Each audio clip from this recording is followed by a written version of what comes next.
నమస్తే అండి, నా పేరు బొగ్గం సంధ్యారాణి. భద్రాద్రి కొత్తగూడెం జిల్లా. మాది నల్లగుంటలోని 5 ఎకరాల భూమి ఉందండి. ఆ 5 ఎకరాల భూమిలోని మేము పంట వేసుకున్నామండి. కొబ్బరి మొక్కలు వేసుకున్నాము. ఇది కోర్టులో నలుగుతుందండి. కోర్టులో నలుగుతా ఉంటే ఎంఆర్ఓ గారు పోలీస్ స్టేషన్లో అందరూ కూడా భూమిలోకి వెళ్ళమాకండి అని అన్నారు.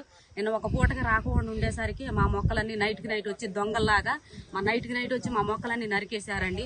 మేము డైలీ వారీగా రోజువారీగా కూలి చేసుకునే వాళ్ళం అండి. డైలీగా 200-300 రూపాయలు కూలి చేసుకునేవాళ్ళం. నేను గిరిజన మహిళనండి. మేము ఎస్టీ కోయలు అండి. మా భూములే లాక్కోవాలని చూస్తున్నారండి. మాకు బోరు కూడా వేసారండి. ఐడీసీ బోరు 30 సంవత్సరాల క్రితం వేసిన భూమి అండి, బోర్ అండి. అది మమ్మల్ని ఇంత అన్యాయంగా చేసి మేము మొక్కలు వేసుకోవడానికి మాకు 50,000 రూపాయలు అయినాయండి. నైట్కి నైట్ వచ్చి దొంగల్లాగా మొక్కలు మొత్తం నరికేశారండి. అసలు ఈ రోజు మొక్కలు నరికారండి, రేపొద్దున మా మీదకి వచ్చి మమ్మల్ని కూడా చంపేస్తారండి.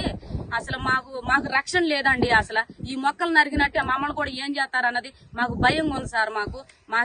మాకు ఏదైనా సాయం చేయాలి సార్ మీరు.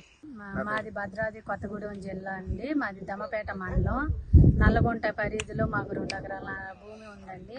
ఇది గత 5 రోజులు బట్టి కోర్టులో బాగా నలుగుతూనే ఉందండి. ఎంఆర్ఓ సార్ దగ్గర, సిఐ సార్ దగ్గర జరుగుతూనే ఉంది. ఎంఆర్ఓ సారు మీరు ఇప్పుడే భూమి మీదకి వెళ్ళబోకండి అని చెప్పారు. మేము ఒక రోజునే రాలేదండి. రాకపోయేసరికి ఆ నైట్కి నైటే వచ్చేసేసి మా పంటని మేము నరికేసేసారండి. నైట్కి నైట్ ఈ పంట వేయటానికి మేము కూలి చేసుకొని రూపాయి డ్రైనేజీల మీద పప్పు సాంబార్ అమ్ముకొని రూపాయి కూడబెట్టుకొని 30,000 రూపాయలు అప్పు తెచ్చుకొని మేము ఇక్కడ పంట వేసామండి. ఈ పంటని ఇంత కొబ్బరి తోట వేసామండి. ఈ కొబ్బరి తోటని నైట్కి నైటే నరికేసేసారు. ఈ నష్టపరిహారం మాకు ఏమంటండి ఆయన జయబాబు మనుషులు వర్తనేని మధు గారు వీళ్ళందరూ కలిసి నైట్కి నైట్ మా పంటని ఇట్లా ధ్వంసం చేసేసారండి. మేము నరికేసేసారు. మేము వచ్చి మామూలుగా చూసుకునేసరికి ఇట్లా మొక్కలు ఇట్లా పడిపోయి ఉన్నాయండి.